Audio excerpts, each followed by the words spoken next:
हमारे paper differential equation के इस लेक्चर 13 में जो है हम पढ़ेंगे यथार्थ अवकल समीकरण या एग्जैक्ट डिफरेंशियल इक्वेशन क्या होती है और इसको सॉल्व कैसे करते हैं। तो हम हमारा लेक्चर शुरू करते हैं। सबसे पहले हम डेफिनेशन पढ़ेंगे एग्जैक्ट डिफरेंशियल इक्वेशन यथार्थ अवकल समीकरण की परिभाषा। तो इसकी डेफिनेशन ये है कि जब दी हुई समीकरण के सभी पद किसी फलन के यथार्थ अवकलज एग्जैक्ट डिफरेंशियल हो तो ऐसी समीकरण को हम यथार्थ अवकल समीकरण कहते हैं।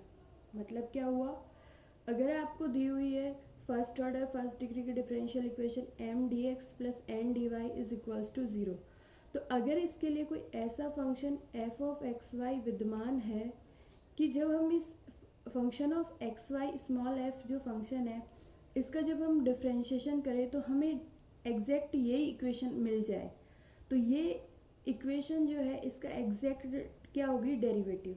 इसलिए ऐसी वाली इक्वेशन को हम कहते हैं एग्जैक्ट डिफरेंशियल इक्वेशन। ये इसकी डेफिनेशन है। तो एग्जैक्ट डिफरेंशियल इक्वेशन या यथार्थ अवकल समीकरण क्या होती है, ऐसी समीकरण जिसके लिए ऐसा फंक्शन विद्यमान हो कि वो उसका एग्जैक्ट डेरिवेटिव हो, वो इक्वेशन उस फंक्शन का एग्जैक्ट डेरिवेटिव हो, तो ऐसी इक्वेशन को हम कहते हैं एग्जैक्ट डिफरेंशियल इक्वेशन यथार्थ अवकल समीकरण। आगे आपको कंडीशन दी हुई है कि यदि हमें कोई डिफरेंशियल इक्वेशन दी हुई है तो हम चेक कैसे करें कि ये हमारी एग्जैक्ट है या नहीं है। तो अगर आपको प्रथम कोटि और प्रथम घात फर्स्ट ऑर्डर और फर्स्ट डिग्री की डिफरेंशियल इक्वेशन दी हुई है M D X plus N D Y is equals to zero, तो ये एग्जैक्ट है या नहीं है, इसके लिए नेसेसरी और सफिशिएंट कंडीशन क्या होती है, यदि इस इक्वेशन में डेल्टा एम और delta Y is equals to delta N और डेल्टा एक्स। मतलब क्या हुआ, हम जानते हैं यहाँ पे हमारे एम और एन जो है दोनों क्या होते हैं, फंक्शन ऑफ एक्स वाई। तो यदि हम एम का आंशिक अवकलन करें वाई के रिस्पेक्ट में और एन का जो है वो डिफरेंशिएशन करें पार्शियल डिफरेंशिएशन एक्स के रिस्पेक्ट में, तो ये दोनों टर्म अगर इक्वल आती है डेल्टा एम और डेल्टा वाई और डेल्टा एन और डेल्टा एक्स, तो ऐसी वाली इक्वेशन को हम क्या कहते हैं, एग्जैक्ट डिफरेंशियल इक्वेशन यथार्थ अवकल समीकरण। एक बार हम हमारी दी हुई इक्वेशन को चेक कर लेते हैं कि ये एग्जैक्ट है या नहीं है। यदि आपकी हमारी गिवन इक्वेशन जो है वो एग्जैक्ट है तो उसको सॉल्व करने का मेथड क्या होता है। तो अब हम इसका मेथड पढ़ते हैं। यथार्थ अवकल समीकरण या एग्जैक्ट डिफरेंशियल इक्वेशन को हल करना। तो स्टेप फर्स्ट में हम क्या करते हैं, जो हमारा m है उसका हम x के सापेक्ष समाकलन कर लेते हैं, इंटीग्रेशन। और ये समाकलन करते टाइम हम ये मानते हैं कि y को कांस्टेंट मानते हैं, यानी कि फर्स्ट स्टेप में हमें क्या करना है, y को कांस्टेंट मानते हुए जो फंक्शन m है उसका x के सापेक्ष जो है वो x के लिए इंटीग्रेशन करना है। इससे हमें जो मिलेगा integration of M X Y D X, इसको हम मान लेंगे, जो फंक्शन हमें मिलेगा इंटीग्रेशन करने के बाद उसको हम मान लेंगे कैपिटल यू एक्स वाई। तो ये हमारा स्टेप फर्स्ट हो गया।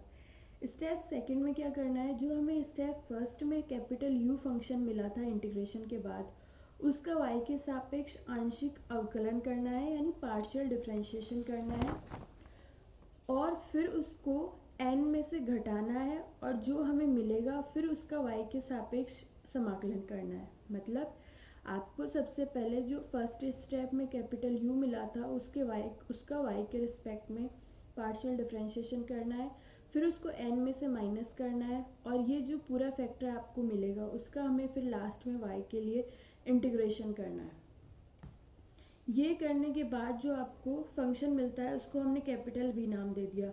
मोस्टली ये y का ही फंक्शन होता है, लेकिन कई बार ये x और y दोनों का फंक्शन भी हो सकता है। तो सेकेंड स्टेप में जो हमें मिलेगा फंक्शन उसको हमने कैपिटल V नाम दे दिया।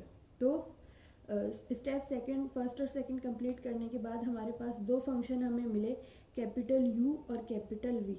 तो इस वाले डिफरेंशियल इक्वेशन का सॉल्यूशन क्या हो जाएगा, u X Y plus V Y is equals to C. यानी स्टेप फर्स्ट में जो फंक्शन मिला था u, स्टेप सेकंड में जो फंक्शन मिला था v, इन दोनों को हम ऐड कर देंगे और किसी कांस्टेंट के इक्वल रख देंगे। ये हमारा क्या हो जाएगा, एग्जैक्ट डिफरेंशियल इक्वेशन का सॉल्यूशन। तो हमें क्या करना है, एग्जैक्ट डिफरेंशियल इक्वेशन को सॉल्व करने के लिए सबसे पहले वो चेक कर लेना है कि वो इक्वेशन जो है वो एग्जैक्ट है या नहीं है। इस वाली कंडीशन से अगर वो एग्जैक्ट है तो m का x के सापेक्ष समाकलन करना है y को कांस्टेंट मानते हुए। और सेकेंड स्टेप में जो आपको फर्स्ट स्टेप में कैपिटल U मिलेगा उसका y के लिए पार्शियल डिफरेंशिएशन करना है, फिर उसको n में से माइनस करना है, जो मिलेगा उसका y के लिए इंटीग्रेशन करना है। इससे आपको जो मिलेगा उसको हमने कैपिटल V नाम दे दिया। और थर्ड स्टेप में इन दोनों को हम ऐड कर देंगे और कांस्टेंट के इक्वल रख देंगे। ये हमारा क्या हो जाएगा, सॉल्यूशन। इस मेथड को और ज़्यादा क्लियर समझने के लिए हम इस पे एक एग्जांपल ले लेते हैं। तो हमने एग्जांपल लिया है, सॉल्व हल कीजिए ax plus H Y plus G into D X plus H X plus B Y plus F into D Y is equals to 0। ये हमने हमारी जो गिवन इक्वेशन है उसको हमने लिख लिया और इसको जो है हमने हमारी जो स्टैंडर्ड फॉर्म होती है फर्स्ट ऑर्डर फर्स्ट डिग्री की M D X plus N D Y is equals to, उससे कंपेयर करके कैपिटल एम और कैपिटल एन की वैल्यू जो है वो हमने निकाल ली।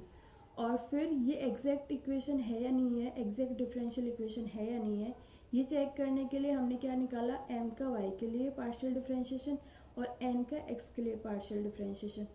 तो m का जब y के सापेक्ष आंशिक अवकलन करेंगे तो हमें क्या मिलेगा, यहाँ पे ये टर्म 0 हो जाएगी, ये टर्म 0 हो जाएगी और ये हो जाएगा h। n का x के लिए करेंगे तो एक ही टर्म है x की और यहाँ से क्या आएगा h। अब हम देखते हैं डेल्टा m और delta y is equals to है डेल्टा n और डेल्टा x, यानी हमारी एग्जैक्ट की जो नेसेसरी और सफिशिएंट कंडीशन है वो फुलफिल हो रही है। इसलिए हमारी जो दी हुई इक्वेशन है वो कैसी हो जाएगी, एग्जैक्ट डिफरेंशियल इक्वेशन। तो अब हम इसको जो है वो एग्जैक्ट वाले मेथड से सॉल्व कर लेते हैं। एग्जैक्ट वाले मेथड में क्या होता है, फर्स्ट स्टेप में हमें क्या करना है, m का x के लिए इंटीग्रेशन करना है y को कांस्टेंट मान के। तो हमने m लिख लिया और इसका x के सापेक्ष इंटीग्रेशन करते हैं हम। तो यहाँ पे क्या हो जाएगा, ax का क्या होगा, ax स्क्वायर बाई 2, hy का क्या होगा, h और y दोनों कांस्टेंट है, ये बाहर आ जाएंगे, dx का क्या होगा x, तो ये हो जाएगा h into X into Y. और g कांस्टेंट है, बाहर आ जाएगा, dx का क्या होगा x, तो g इंटू एक्स। ये हमें क्या मिल गया, फर्स्ट स्टेप से जो कैपिटल u एक्स वाई हमें मिलना था वो हमें ये मिल गया।